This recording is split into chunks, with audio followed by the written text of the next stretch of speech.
तो आज हम बात करेंगे एंडोक्राइन सिस्टम यानी अंतःस्रावी तंत्र के बारे में। अंतःस्रावी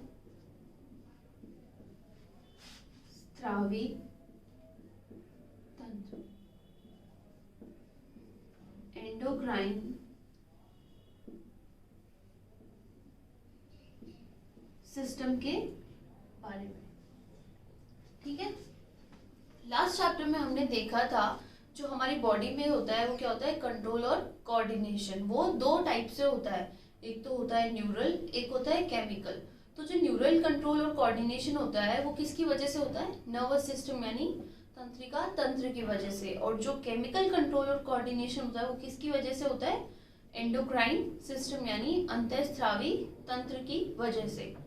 ठीक है, तो हम देखेंगे इस चैप्टर में सारी अंतःस्रावी ग्रंथियां और उनसे निकलने वाले हार्मोन्स।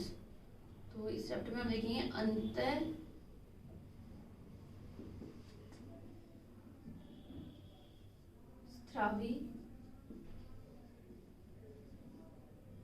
ग्रंथियां और उनसे स्रावित हार्मोन्स। उनसे स्रावित हार्मोन्स।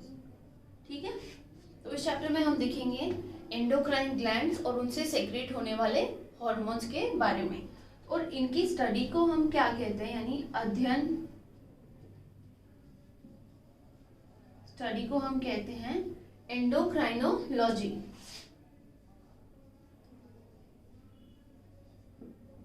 एंडोक्राइनोलॉजी यानी अंतःस्रावी विज्ञान।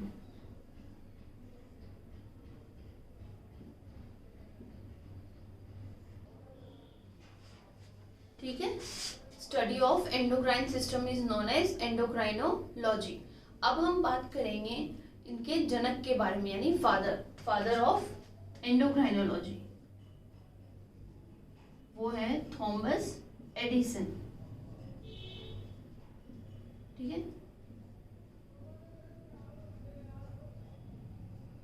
इनके जनक कौन थे, एडिसन।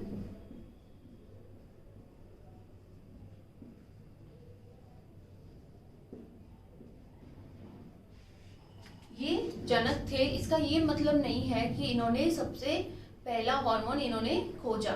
इन्होंने सबसे पहला हार्मोन नहीं खोजा। ठीक है, इन्होंने कुछ रिलेशंस बताए एड्रिनल ग्लैंड के बारे में। He showed the relations between secretion of adrenal gland. ठीक है, तो जो फर्स्ट हार्मोन था वो इन्होंने डिस्कवर नहीं किया। ठीक है, he showed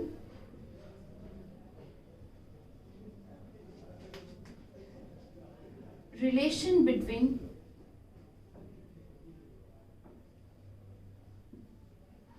secretion of adrenal gland। ठीक है, और जो एडिसन डिजीज थी उसके बारे में इन्होंने बताया था। Edison's disease, Edison's disease was named after him. ठीक है, तो जो थॉमस एडिसन थे वो क्या थे, फादर ऑफ एंडोक्राइनोलॉजी। लेकिन उन्होंने जो सबसे पहला हार्मोन था वो उन्होंने नहीं खोजा था, और उन्होंने कुछ रिलेशंस बताए थे एड्रिनल ग्लैंड के बारे में, और एक एडिसन डिजीज के बारे में उन्होंने बताया था। तो अब हम बात करते हैं सर्वप्रथम खोजा गया हार्मोन, फर्स्ट जो डिस्कवर्ड हार्मोन था उसके बारे में।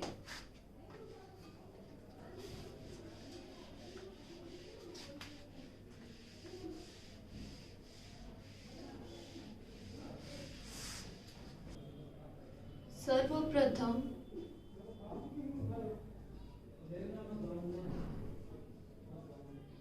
खोजा गया हार्मोन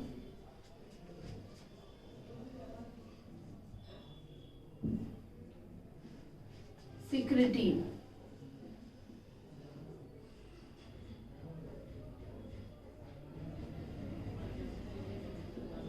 ठीक है, जो सबसे पहले डिस्कवर हुआ था वो कौन सा है, सेक्रेटिन हार्मोन। इसे डिस्कवर किसने किया?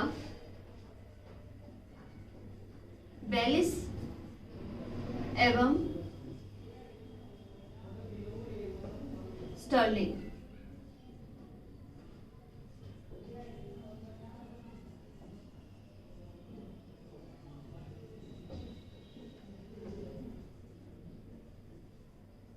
ठीक है, सो सबसे फर्स्ट डिस्कवर्ड हार्मोन है वो कौन सा है? सेक्रेटिन। और उसे डिस्कवर किसने किया? बेलिस एंड स्टर्लिंग ने। और ये जो सेक्रेटिन है ये हमारी आहार नाल से स्रावित होता है। सेक्रेटिन हार्मोन आहार नाल से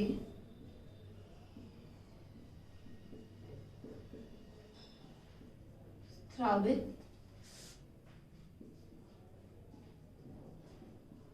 होता है। ठीक है, तो हमने देखा कि फादर ऑफ एंडोक्राइनोलॉजी कौन है? Thomas Edison. उन्होंने फर्स्ट हार्मोन के बारे में नहीं बताया था। He showed the relation between secretion of adrenal gland, और उन्होंने एडिसन डिजीज के बारे में भी बताया था। तो जो फर्स्ट हार्मोन है उसे किसने डिस्कवर किया था? बेलिस एंड स्टर्लिंग ने, जो कि है सेक्रेटिन, और ये हमारी आहार नाल से स्रावित होता है। तो अब हम इसका नेक्स्ट पार्ट देखते हैं, जो है अंतःस्रावी ग्रंथियां। हम हर एक ग्रंथि को डिटेल में पढ़ेंगे। तो सबसे पहले है पीयूष ग्रंथि।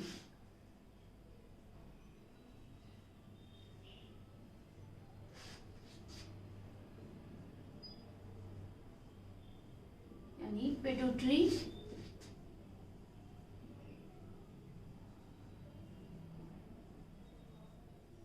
ग्लैंड। फिर है थायराइड।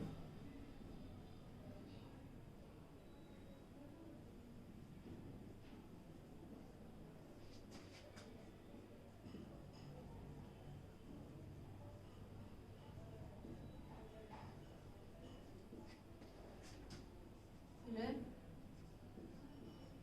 पैराथायराइड।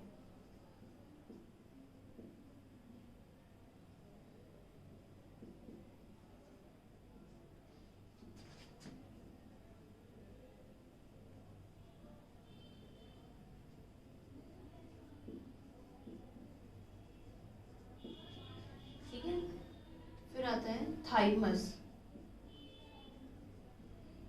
थाइमस ग्रंथि।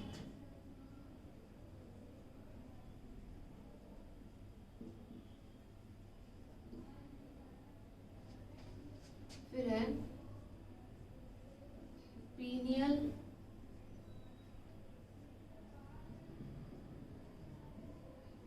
ग्रंथि।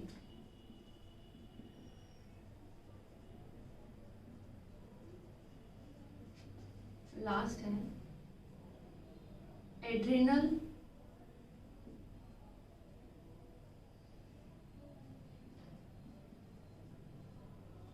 ग्रंथि।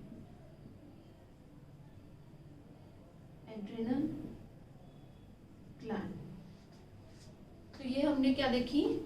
अंतःस्रावी ग्रंथियां। पीयूष ग्रंथि, थायराइड, पैराथायराइड, थाइमस, पीनियल और एड्रिनल ग्रंथि। ये सभी की सभी क्या हैं? अंतःस्रावी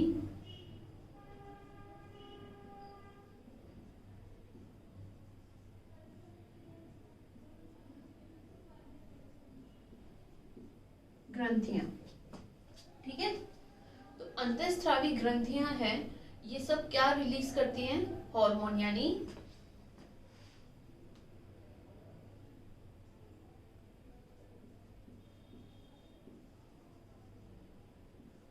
जो कि कैसे होते हैं? केमिकल। इन्हें हम केमिकल मैसेंजर्स कहते हैं, यानी रासायनिक संदेशवाहक।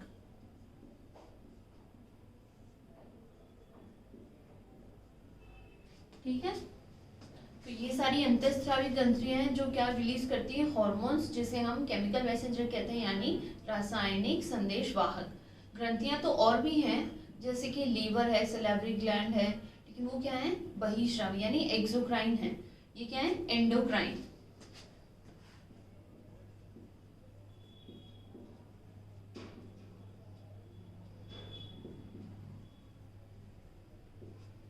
ठीक है, अब हम आगे बात करते हैं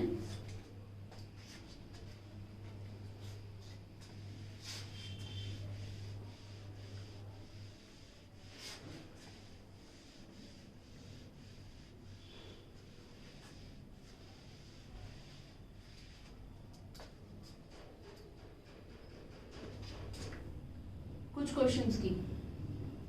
जैसे कि हम बात करते हैं सबसे बड़ी अंतःस्रावी, नहीं, सबसे पहले हम देखते हैं सबसे बड़ी ग्रंथि कौन सी है।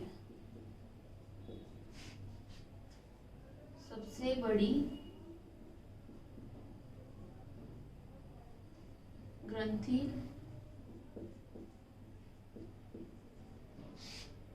कौन सी है, इसके ऑप्शंस हैं थायराइड, एड्रिनल, फिर है लीवर, लास्ट है पैरोटिड। ठीक है, अब हम देखेंगे सबसे बड़ी ग्रंथि कौन सी है। तो हमें पता है इसे हम क्या होगा, लीवर। लीवर इन सब में से सबसे बड़ी ग्रंथि है। लेकिन अगर क्वेश्चन पूछ लिया जाए कि इनमें से सबसे बड़ी अंतःस्रावी ग्रंथि कौन सी है, तो उसका आंसर क्या होगा, थायराइड। ठीक है, लीवर जो है वो अंतःस्रावी नहीं है। तो हम नेक्स्ट क्वेश्चन देखते हैं, जैसे सबसे बड़ी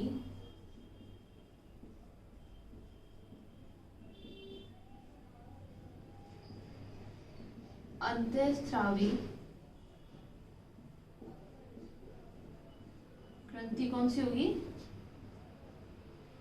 थायराइड। ठीक है, थायराइड क्या है, सबसे बड़ी अंतःस्रावी ग्रंथि। नेक्स्ट क्वेश्चन देखते हैं, सबसे लंबी नलिका कौन सी ग्रंथि में है। सबसे लंबी नलिका यानी डक्ट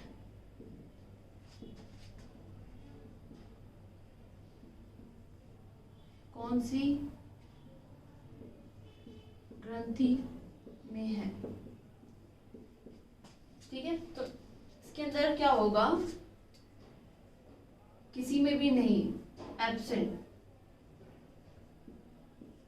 जो अंतःस्रावी तंत्र है, जो भी अंतःस्रावी ग्रंथियां हैं, उनके अंदर क्या होगा, डक्ट नहीं होगा, यानी नलिकाएं नहीं होंगी, उनके अंदर एब्सेंट होती हैं। इसीलिए जो अंतःस्रावी ग्रंथियां हैं, ये जो अपने हॉर्मोन्स हैं, इनको डायरेक्टली ब्लड में ही रिलीज कर देती हैं। तो इसे हम लिखेंगे अंतःस्रावी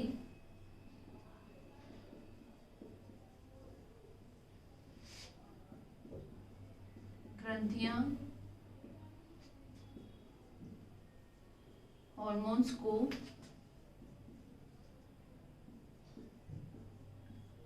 रक्त में मिला देती हैं। ठीक है, और हॉर्मोन्स को हम क्या कहते हैं, केमिकल मैसेंजर।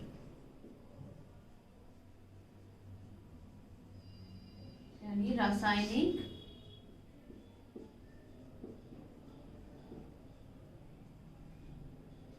संदेशवाहक।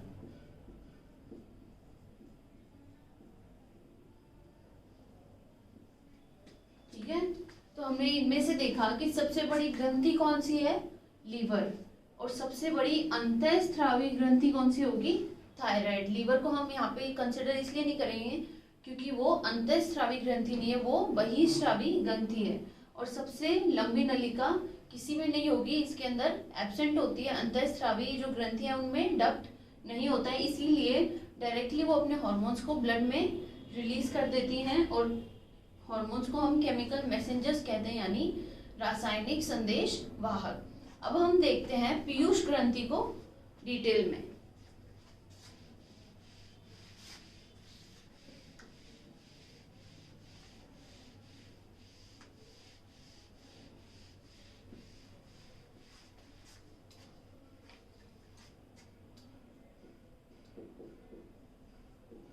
पिट्यूटरी,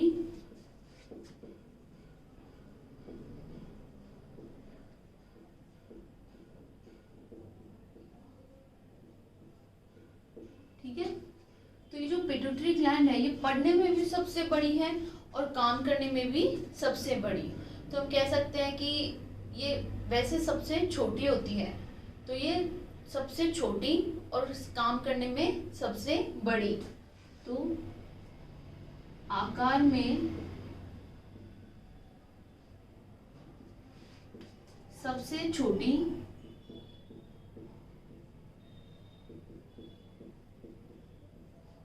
और काम करने में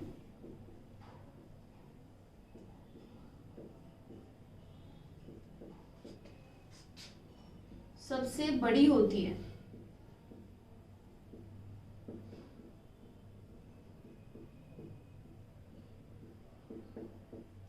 ठीक है, आकार में सबसे छोटी और काम करने में सबसे बड़ी। और सबसे ज्यादा हॉर्मोन्स को रिलीज कौन करती है? पीयूष ग्रंथि। सबसे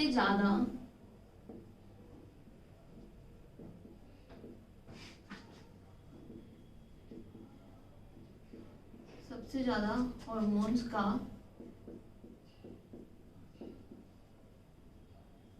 स्रावन करती है। ठीक है, तो सबसे ज्यादा हॉर्मोन्स का स्रावन भी कौन करती है? पीयूष ग्रंथि। उसके आगे है सबसे ज्यादा कंट्रोल भी कौन करती है? पीयूष ग्रंथि। तो हम लिखेंगे सबसे ज्यादा दूसरी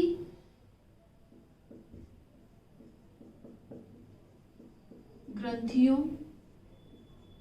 पर नियंत्रण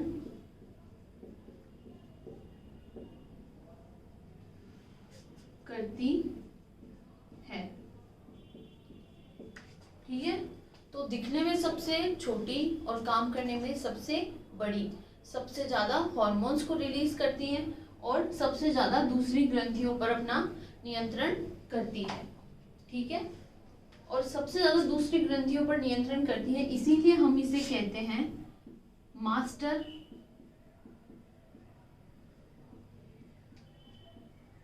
ग्रंथि, यानी मास्टर ग्लैंड।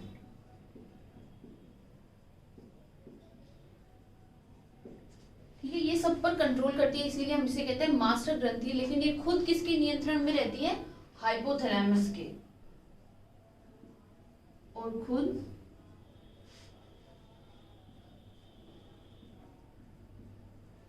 हाइपोथैलेमस के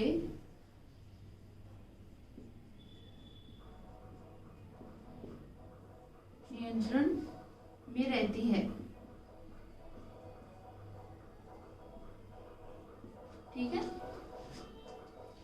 ये जो पीयूष ग्रंथि है ये हाइपोथैलेमस मस्तिष्क के अंदर हाइपोथैलेमस से जुड़ी हुई होती है। ये मस्तिष्क में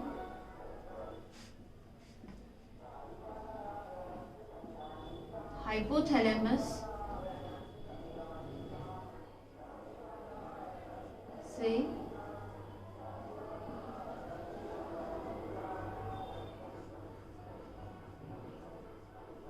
जुड़ी रहती है।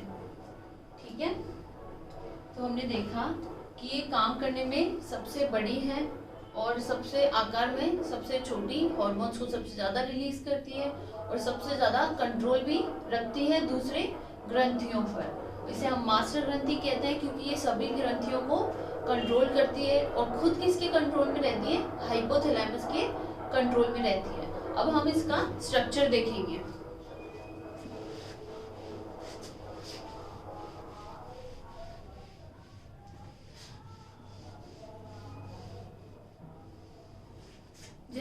देखा ये हाइपोथैलेमस से जुड़ी रहती है। तो ये हो गया हाइपोथैलेमस।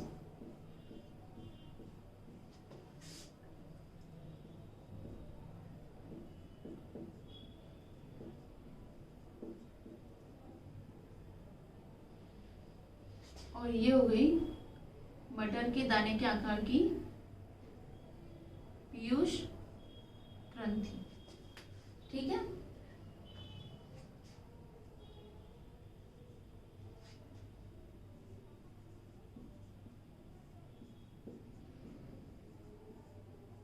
ये जो पीयूष ग्रंथि होती है ये अस्थियों के आवरण में प्रेजेंट होती है, जिसे हम कहते हैं स्फेनॉइड बोन।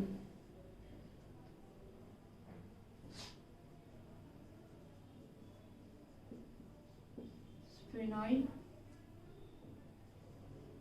बोन।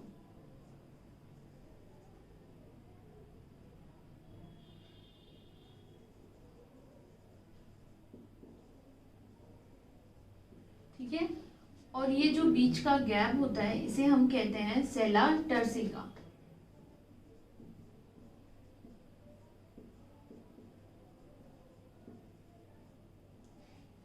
ठीक है, तो हमने देखा ये हाइपोथैलेमस से जुड़ी हुई होती है, और ये जो बोन इसके बाहर प्रेजेंट होती है इसे हम कहते हैं स्फेनॉइड बोन, और ये जो बीच का गैप है इसे हम कहते हैं सेला टर्सिका। अब हम देखते हैं कि जो पीयूष ग्रंथि होती है उसके 3 लोब होते हैं। तो ये हो गया अग्रपाली, इसके पहले लोब को कहते हैं अग्रपाली,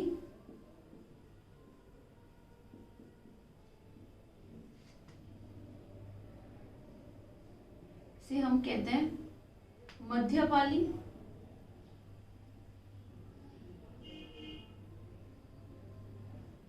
से हम कहते हैं पश्चपाली।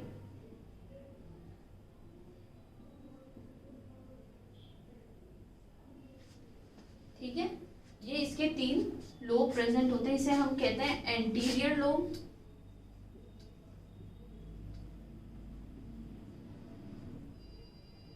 से हम कहते हैं मिडिल लोब,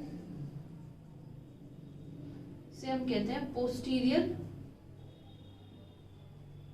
लोब। ये जो 3 पालियां होती हैं पीयूष ग्रंथि की, इनसे अलग अलग हॉर्मोन्स रिलीज होते हैं, वो बाकी हम आगे डिटेल में पढ़ेंगे। ठीक है, तो हम इसे लिख लेते हैं। ये मटर के दाने के आकार की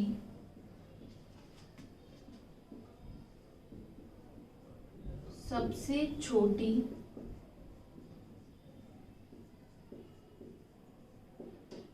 अंतःस्रावी ग्रंथि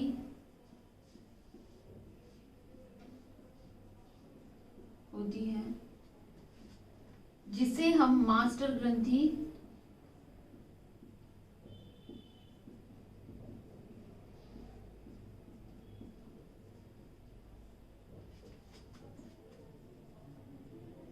कहते हैं।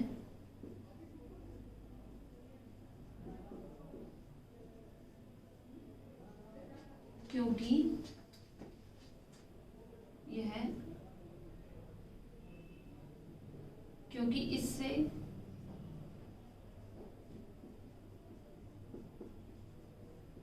स्रावित होने वाले हार्मोन्स अन्य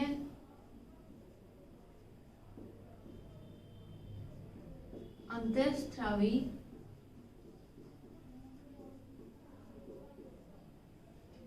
ग्रंथियों का नियंत्रण करते हैं।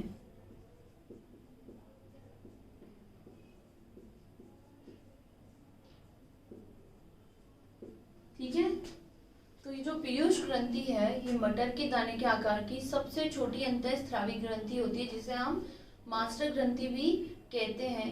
क्योंकि इससे जो स्रावित होने वाले हॉर्मोन्स हैं वो अन्य अंतःस्रावी ग्रंथियों का नियंत्रण करते हैं, इसीलिए हम इसे मास्टर ग्रंथि कहते हैं। और ये खुद किसके नियंत्रण में रहती है? हाइपोथैलेमस के। ठीक है, हमने इसके स्ट्रक्चर की बात कर ली। अब हम इसके जो 3 पालियां हैं, अग्रपाली, मध्यपाली और पश्चपाली, इनके हॉर्मोन्स को देखेंगे। सबसे पहले हम देखते हैं अग्रपाली से स्रावित होने वाले हॉर्मोन्स को।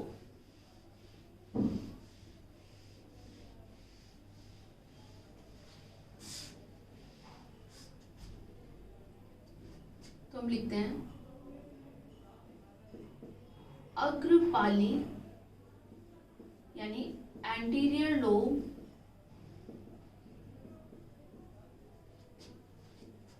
से स्रावित होने वाले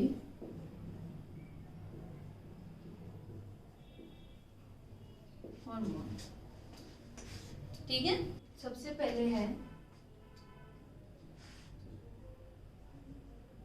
वृद्धि हार्मोन, सोमेटोट्रोपिक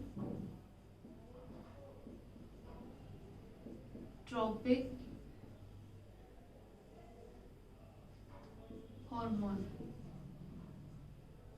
से हम कह सकते हैं STH, सोमेटोट्रोपिक हार्मोन। फिर है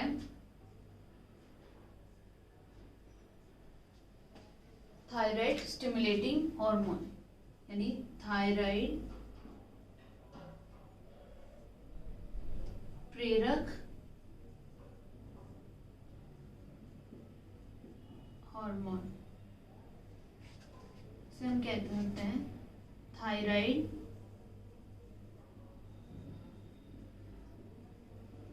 स्टिमुलेटिंग हार्मोन, या फिर हम कह सकते हैं TSH शॉर्ट में। फिर है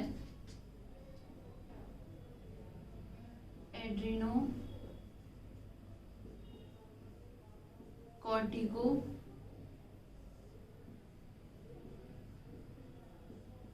ट्रोपिक हार्मोन यानी ACTH। फिर है गोनेडोट्रोपिक हार्मोन, गोनेडोट्रोपिक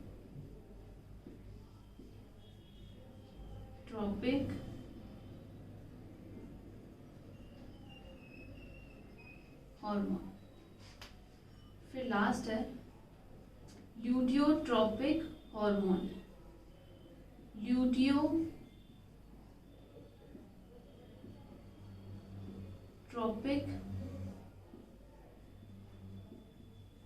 हार्मोन, इसे हम मेमोट्रोपिन भी कहते हैं, मेमोट्रोपिक।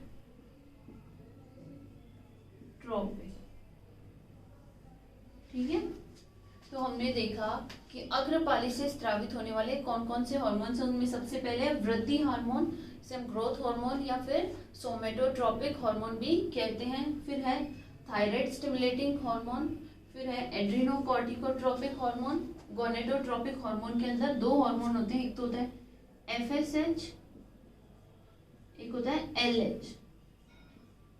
ठीक है, और लास्ट है ल्यूटियोट्रोपिक हार्मोन। अब हम इनको थोड़ा डिटेल में देखेंगे।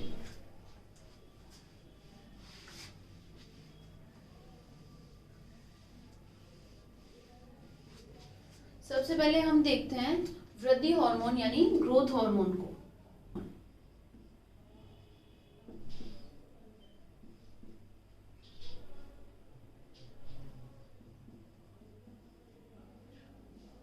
या फिर सोमेटोट्रोपिक हार्मोन।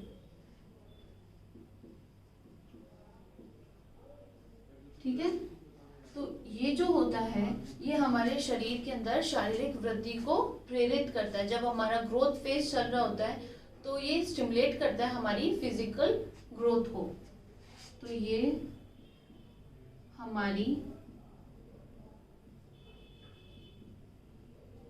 शारीरिक वृद्धि को प्रेरित यानी स्टिमुलेट करता है। ठीक है, तो ये हमारी फिजिकल ग्रोथ को इंड्यूस करता है या फिर उन्हें स्टिमुलेट करता है, और ये हमारी अस्थियों की लंबाई करता है। तो ये अस्थियों को लंबी करता है। हमें इस हार्मोन का काम ध्यान रखना है, तो इससे हम इसके अधिकता या कमी होने वाले रोग को हम आसानी से बता पाएंगे। तो अब हम इसकी देखते हैं, इसकी अधिकता या कम से क्या क्या रोग हो सकते हैं। तो इसकी कमी से अगर हम देखें तो जो इंसान है वो बौना रह जाता है, बौना रह जाता है। ठीक है, व्यक्ति क्या बौना रह जाता है। फिर हम देखते हैं इसकी अधिकता से। इस हार्मोन की अधिक मात्रा होने पर व्यक्ति भीमकाय दिखता है, व्यक्ति भीमकाय यानी जाइंट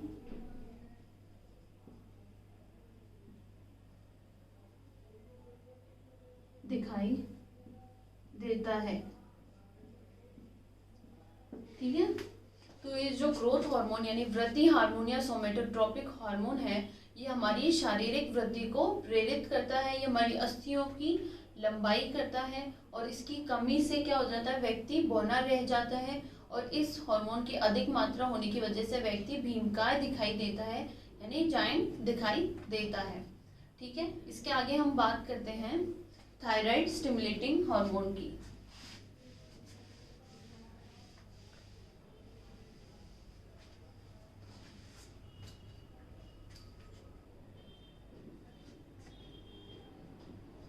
थायराइड प्रेरक हार्मोन। ठीक है, थायराइड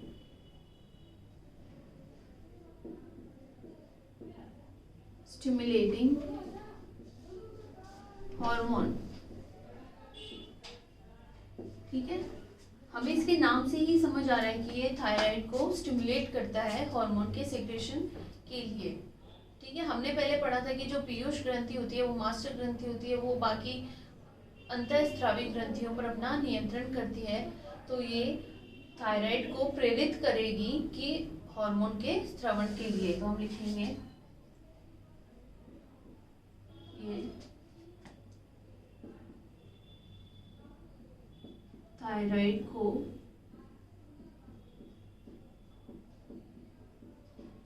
प्रेरित करेगा हार्मोन स्रवण के लिए। ठीक है, ये जो थायराइड स्टिमुलेटिंग हार्मोन है ये थायराइड को स्टिमुलेट करेगा हार्मोन के लिए। नेक्स्ट है एड्रीनोकॉर्टिकोट्रोपिक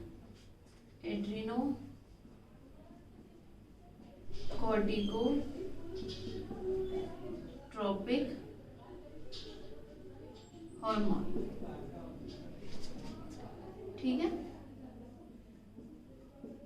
इसके नाम को ही हम देख सकते हैं, एड्रीनो मतलब एड्रिनल ग्रंथि, एड्रिनल ग्लैंड। कॉर्टिको का मतलब होता है कॉर्टेक्स। ठीक है, हम बात करते हैं कॉर्टेक्स और मेडुला। तो कॉर्टेक्स का मतलब होता है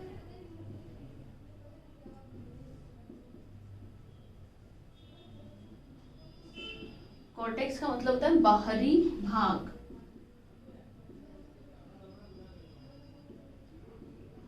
और मेड्यूला का होता है आंतरिक भाग, ठीक है। और ट्रॉपिक का मतलब होता है स्टिमुलेट, ठीक है। तो हमने देखा जो एड्रेनोकॉर्टिकोट्रोपिक हार्मोन है ये एड्रिनल ग्लैंड के कॉर्टेक्स पार्ट को स्टिमुलेट करता है हार्मोन रिलीज करने के लिए। तो ये एड्रिनल ग्लैंड के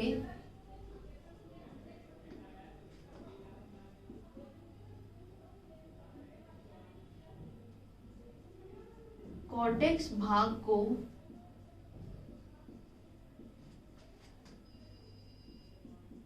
प्रेरित करता है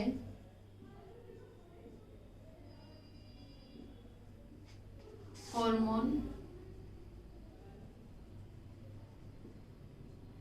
स्रवण के लिए, ठीक है।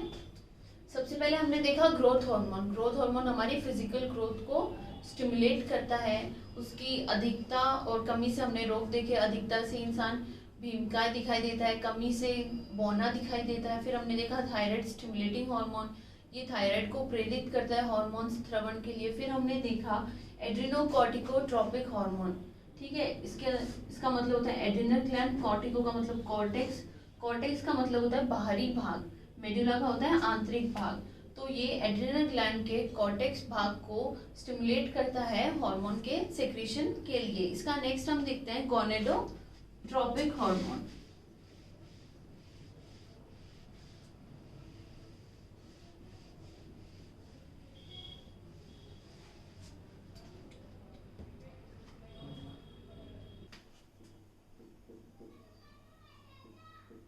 गोनेडोट्रोपिन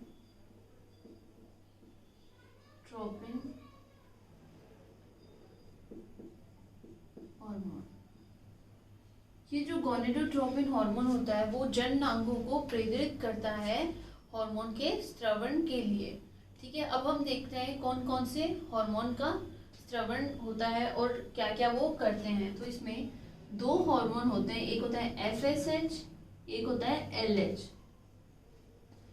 FSH जो होता है उसे हम कहते हैं फॉलिकल स्टिमुलेटिंग हार्मोन या फिर पुटिका प्रेरक हार्मोन। फॉलिकल स्टिमुलेटिंग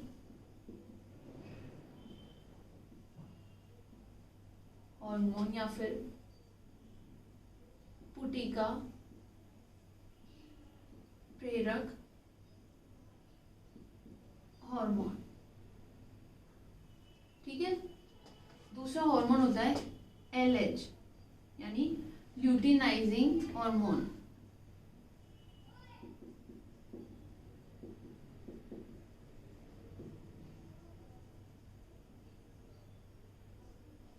ठीक है।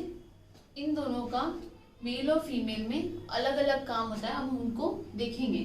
तो FSH का हम फीमेल में देखते हैं तो ये फॉलिकल के निर्माण को प्रेरित करती है यानी पुटिका के निर्माण को प्रेरित करती है। ये फीमेल में पुटिका यानी फॉलिकल के निर्माण को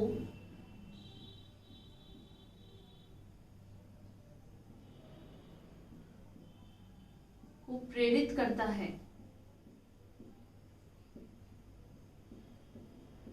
ठीक है।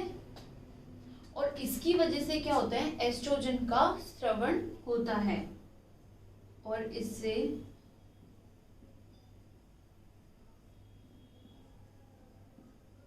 एस्ट्रोजन हार्मोन का स्रवण होता है, ठीक है। फिर होता है मेल में। मेल में FSH क्या करता है, मेल में FSH शुक्राणु निर्माण को प्रेरित करता है यानी स्पर्मेटोजेनेसिस को प्रेरित करता है। तो मेल में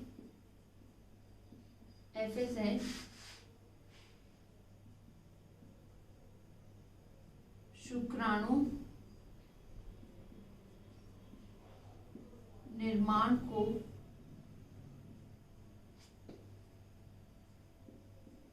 प्रेरित करता है। शुक्राणु निर्माण यानी स्पर्मेटोजेनेसिस।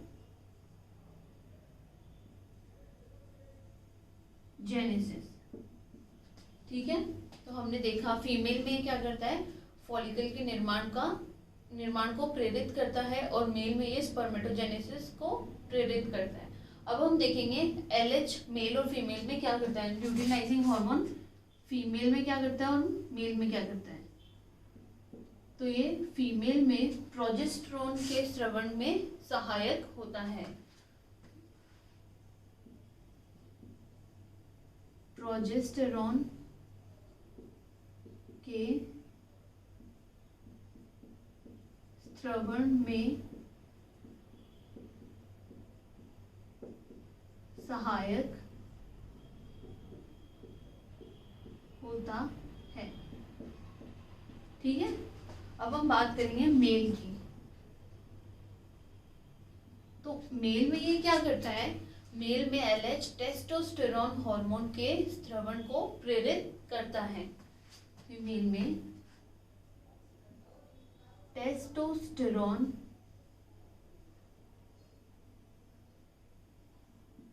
हार्मोन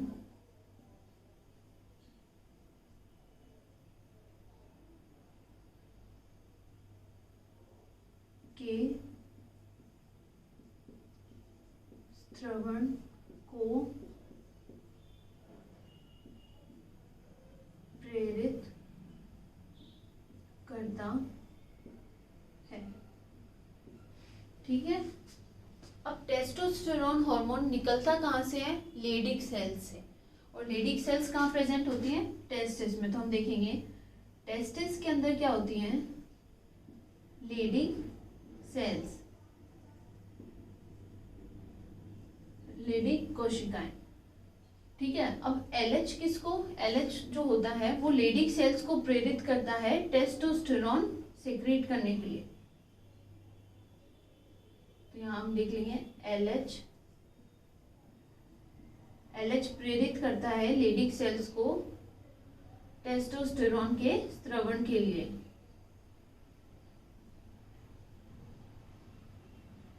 ठीक है, तो हमने देखा कि जो गोनेडोट्रोपिन हार्मोन होता है वो जनन अंगों को प्रेरित करता है हार्मोन के स्रवण के लिए।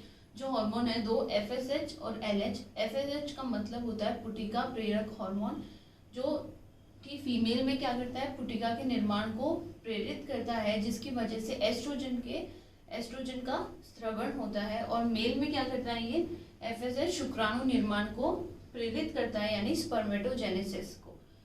अब हम देखेंगे LH फीमेल में क्या होता है, प्रोजेस्टेरोन के स्रवण को सहायक होता है। और मेल में क्या होता है, टेस्टोस्टेरोन के स्रवण को प्रेरित करता है। टेस्टोस्टेरोन निकलता कहाँ से है, लेडिक सेल से। लेडिक सेल्स कहाँ प्रेजेंट होती है, टेस्टिस में। और लेडिक सेल्स के ऊपर जो LH है वो उसको प्रेरित करता है टेस्टोस्टेरोन स्रवण के लिए। आगे हम बात करते हैं नेक्स्ट हार्मोन यानी ल्यूटियोट्रोपिक हार्मोन।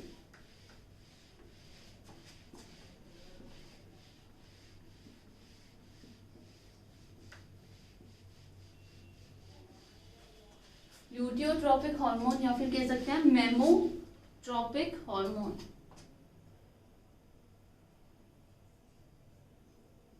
ल्यूटियोट्रोपिक hormone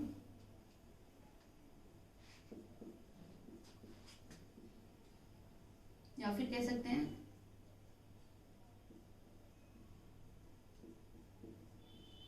मेमोट्रोपिक hormone. ठीक है,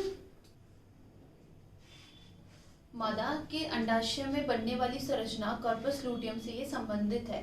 तो हम कह सकते हैं कि कॉर्पस लूटियम के विकास को प्रेरित कौन करता है, ल्यूटियोट्रोपिक हार्मोन। और इसकी वजह से ही प्रोजेस्टेरोन का स्रवण होता है। तो हम लिख सकते हैं कार्पस ल्यूटियम के विकास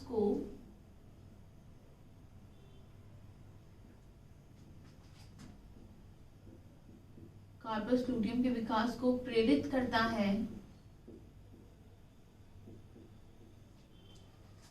तथा इससे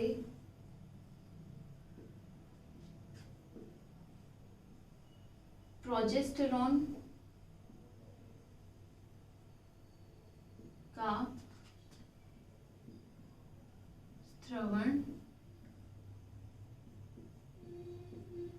होता है। ठीक है, तो ये कॉर्पस लूटियम के विकास को प्रेरित करता है और प्रोजेस्टेरोन का स्रवण होता है।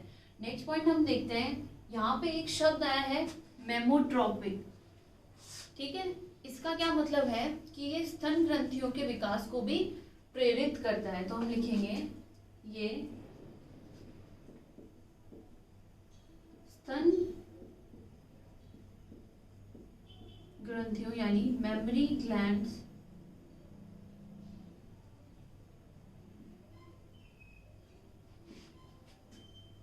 के विकास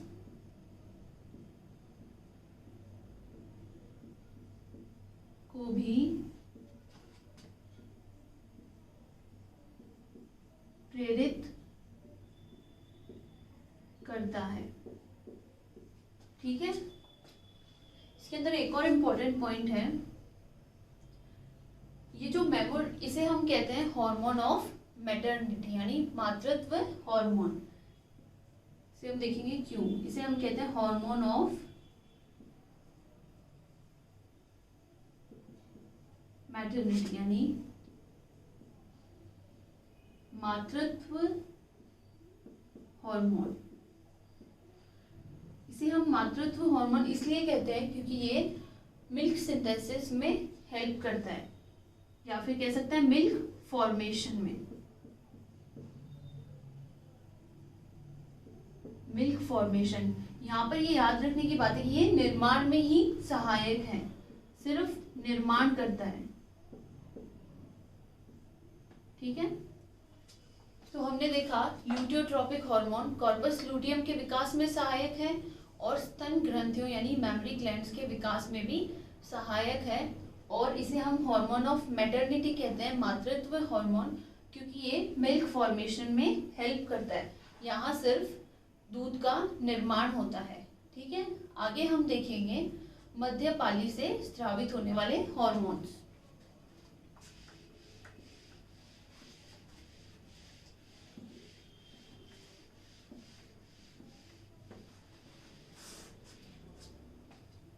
तो हम लिखेंगे मध्यपाली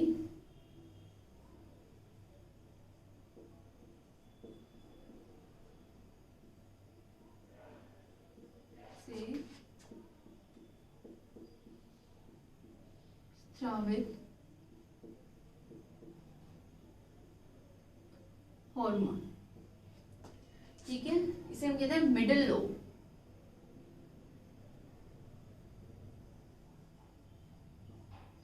जो मध्यपाली होती है मनुष्य में वो हासित होती है यानी रिड्यूस्ड होती है, लगभग अनुपस्थित होती है। ठीक है, अगर जब हम कह रहे हैं कि ये रिड्यूस्ड होती है तो क्या यहाँ से हार्मोन नहीं आएगा, लेकिन वो क्या होगा, अग्रपाली से स्रावित होगा। इसे हम लिखते हैं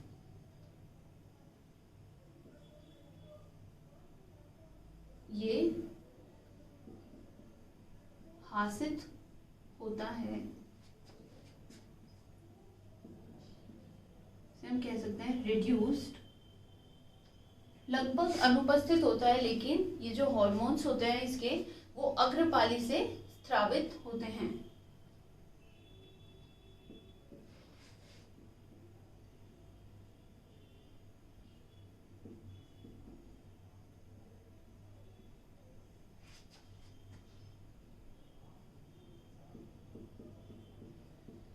अग्रपाली से स्रावित होते हैं। ठीक है, अब हम देखेंगे इससे निकलने वाले हार्मोन के, वो है मेलानोसाइट प्रेरक हार्मोन।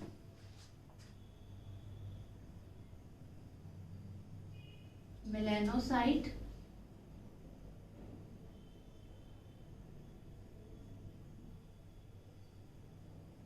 स्टिमुलेटिंग हार्मोन,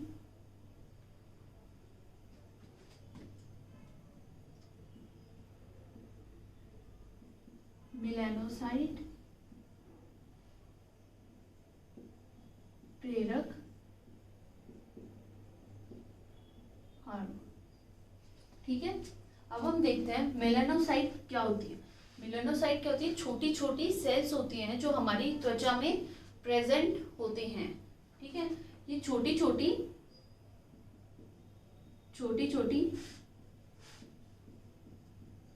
कोशिका होती हैं जो हमारी त्वचा में प्रेजेंट होती हैं, और ये जो सेल्स होती हैं इनसे क्या स्रावित होता है? मेलानिन वर्णक यानी मेलानिन पिगमेंट के अंदर क्या होती है? इनसे मेलानिन वर्णक यानी मेलानिन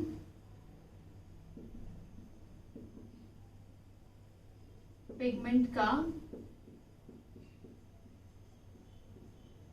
स्रवण होता है। ठीक है, ये जो मेलानोसाइट सेल्स होती हैं इनसे क्या होता है? मेलानिन पिगमेंट होता है। अब मेलानिन पिगमेंट की वजह से ही हमारी स्किन का जो कलर होता है वो आता है। कई कई लोगों में मेलानिन पिगमेंट होता है, उसका जो मात्रा होती है वो ज़्यादा होती है, तो उसकी वजह से क्या होता है? उनकी त्वचा का रंग गहरा होता है। और कुछ व्यक्ति ऐसे होते हैं जिनमें मेलानिन पिगमेंट की मात्रा कम होती है, तो उनकी त्वचा का रंग क्या होता है? हल्का।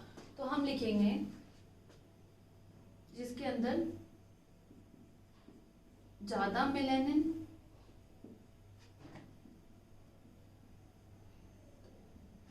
तो क्या होगा? त्वचा का रंग कैसा होगा? गहरा। ठीक है, अगर कम मेलानिन होगा, मेलानिन पिगमेंट यानी मेलानिन वर्णक, तो उसकी त्वचा का रंग कैसा होगा? हल्का। ठीक है, तो हम कह सकते हैं मेलानोसाइट सेल्स को मेलानिन पिगमेंट के स्रवण के लिए स्टिमुलेट कौन करता है? Melanocyte stimulating hormone. तो हम लिख सकते हैं मेलानोसाइट सेल्स को मेलानिन पिगमेंट स्रवण के लिए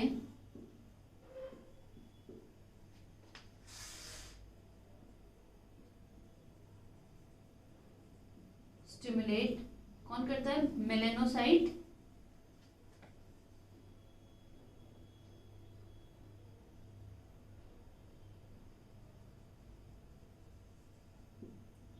स्टिमुलेटिंग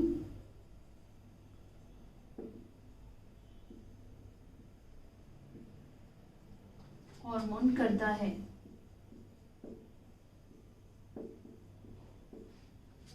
ठीक है, ये जो मेलानोसाइट स्टिमुलेटिंग हार्मोन है, ये मेलानोसाइट सेल्स को स्टिमुलेट करेगा मेलानिन पिगमेंट रिलीज करने के लिए। ठीक है, तो हम इसके आगे देखते हैं पश्चपाली से स्रावित हार्मोन।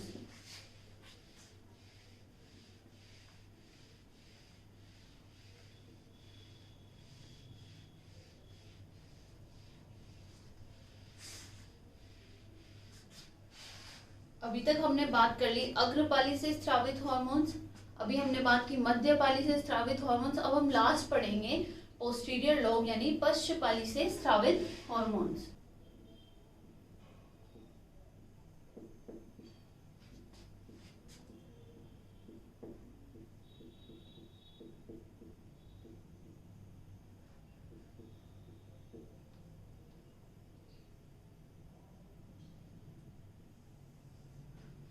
पोस्टीरियर लोब से दो हार्मोन सेक्रेट होते हैं। पहला है ऑक्सीटोसिन, दूसरा है एंटी डाययूरेटिक हार्मोन या फिर हम उसे कह सकते हैं वैसोप्रेसिन। तो हम पहला देखते हैं, से दो हार्मोन निकलते हैं, एक तो होता है ऑक्सीटोसिन, दूसरा होता है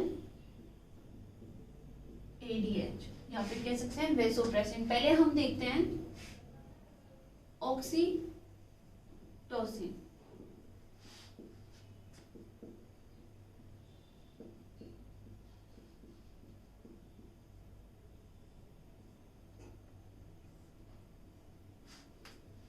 मादाओं में गर्भाशय में जब बच्चे के 9 महीने कंप्लीट हो जाते हैं और फिर बच्चे को जब जन्म लेना होता है तो जन्म लेने की क्रिया में ऑक्सीटोसिन जरूरी होता है। ठीक है। अब जब बच्चे को जन्म लेना होता है तो गर्भाशय में तेज संकुचन उत्पन्न होते हैं, यानी बहुत ज़्यादा कॉन्ट्रैक्शन होते हैं यूट्रस में। उसकी वजह से बच्चे पर दबाव पड़ता है, यानी प्रेशर लगता है और इसी से बच्चा पैदा होता है। तो ठीक है, वो जो संकुचन होता है वो कौन उत्पन्न कराता है? ऑक्सीटोसिन। ठीक है, तो इसे हम कह सकते हैं कि ये बच्चे को जन्म लेने में सहायक होता है, इसीलिए हम इसे बर्थ हार्मोन भी कहते हैं।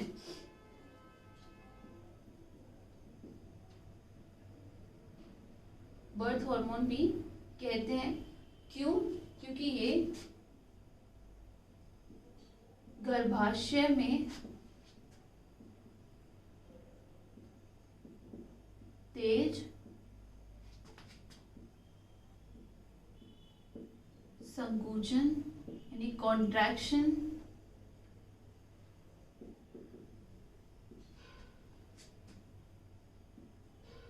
उत्पन्न करता है,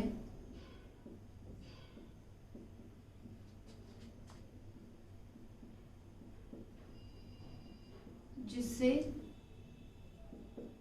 दबाव पड़ता है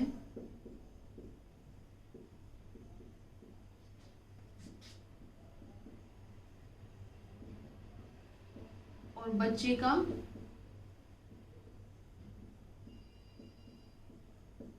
जन्म होता है। ठीक है, तो हम इसे बर्थ हार्मोन भी कह सकते हैं। अब हमने देखा था कि जो मेमोट्रोपिक हार्मोन था वो क्या करा रहा था? मिल्क फॉर्मेशन यानी मिल्क का निर्माण। अब जो बना बनाया मिल्क है उसे बाहर निकालने में कौन सहायक होगा? Oxytocin hormone. तो इसे हम कह सकते हैं बने बनाए दूध को स्तन ग्रंथियों से यानी मेमरी ग्लैंड से बाहर निकालने में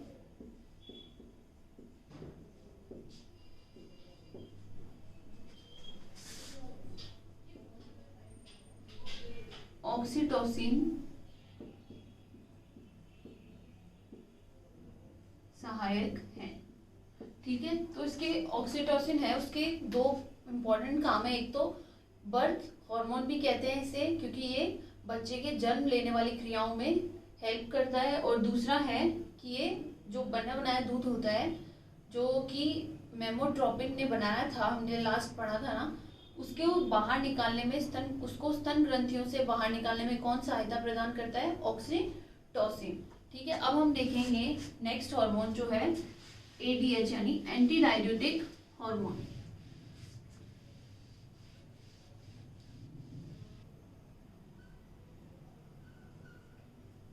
ADH anti diuretic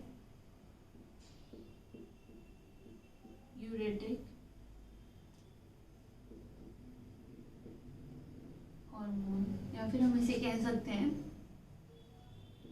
vasopressin.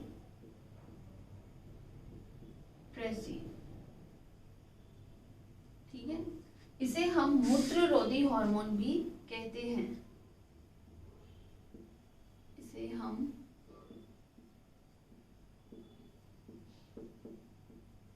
मूत्ररोधी hormone भी कहते हैं। इसे हम मूत्ररोधी हार्मोन इसलिए कहते हैं क्योंकि ये हमारे शरीर में मूत्र की मात्रा यानी यूरिन का जो अमाउंट है उसको कम कर देता है। यूरिन का अमाउंट क्या कर देता है? कम। ठीक है। नॉर्मली हम देखें तो एक व्यक्ति होता है वो हमेशा 1.5 से 2 लीटर मूत्र यानी यूरिन त्यागता है। कई कई बार इसकी मात्रा बढ़ भी सकती है जिसकी वजह से व्यक्ति को बार बार यूरिन आएगा। वो उसका एक कारण एडीएच की कमी भी हो सकता है। ठीक है, तो हम देखेंगे कि ये कैसे यूरिन का अमाउंट कम करता है। तो ये वृक्क यानी किडनीज पर अपना कार्य करता है और वहां से जल अवशोषण की मात्रा को बढ़ाकर और यूरिन की जो मात्रा है उसको कम कर देता है। तो हम लिख सकते हैं यह हार्मोन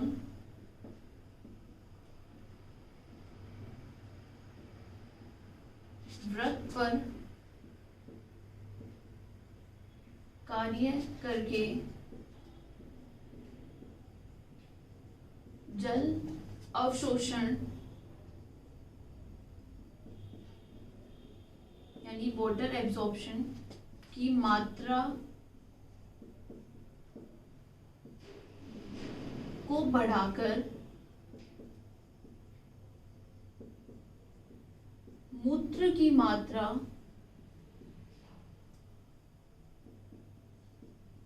को कम कर देता है।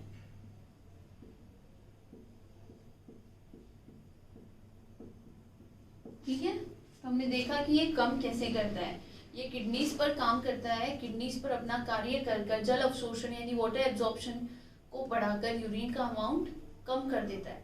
ठीक है, अब हम देख सकते हैं इसकी दो सिचुएशंस। कई बार एडीएच की अगर कमी हो जाती है, एडीएच की कमी, ठीक है, तो क्या होगा, जो जल अवशोषण है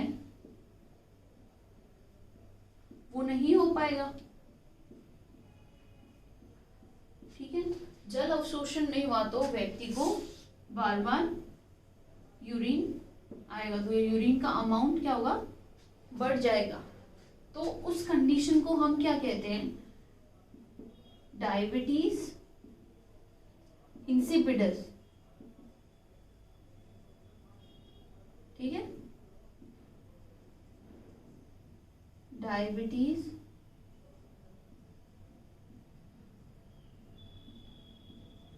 इंसिपिडस। ठीक है, अगर वाटर का एब्जॉर्प्शन नहीं हुआ तो यूरिन का अमाउंट बढ़ जाएगा। यूरिन का अमाउंट बढ़ गया तो उस कंडीशन को क्या कहते हैं, डायबिटीज इंसिपिडस। अब एक और कंडीशन होती है जिसमें यूरिन बढ़ता है, उसमें क्या होता है, इंसुलिन का अमाउंट कम हो जाता है। तो जब इंसुलिन का अमाउंट कम होता है तो उस कंडीशन को हम क्या कहते हैं, डायबिटीज मेलाइटस। ठीक है, तो हमने दोनों कंडीशंस देखी। जो एंटी डायबिटिक हार्मोन होता है एडीएच, तो ये क्या करता है, मूत्ररोधी हार्मोन होता है और ये यूरिन के अमाउंट को कम कर देता है। अगर एडीएच की कमी हो गई तो फिर क्या होगा, डायबिटीज इंसिपिडस, और अगर इंसुलिन की कमी हो गई तो क्या होगा, डायबिटीज मेलाइटस। अब हम देखते हैं कि हम इसे वैसोप्रेसिन क्यों कहते हैं। तो हम इसे वैसोप्रेसिन इसलिए कहते हैं क्योंकि ये जो हमारी नलिकाएं होती हैं, रक्त नलिकाएं, जो ब्लड वेसल्स होती है, उनमें संकुचन उत्पन्न कर देता है, जिसकी वजह से क्या होता है, रक्त दाब बढ़ जाता है यानी ब्लड प्रेशर बढ़ जाता है। तो हम लिख सकते हैं ये रक्त नलिकाओं में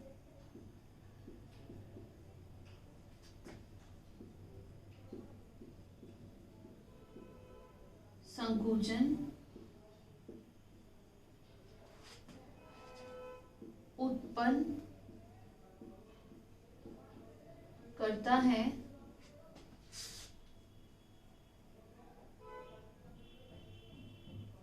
जिससे रक्त दाब यानी ब्लड प्रेशर बढ़ जाता है। ठीक है, तो हमने ये देखा पश्चपाली के हॉर्मोन्स। ठीक है, अब हमारी पीयूष ग्रंथि जो है वो कंप्लीट हो गई है। अब हम पढ़ेंगे थायराइड ग्रंथि के बारे में। ठीक है।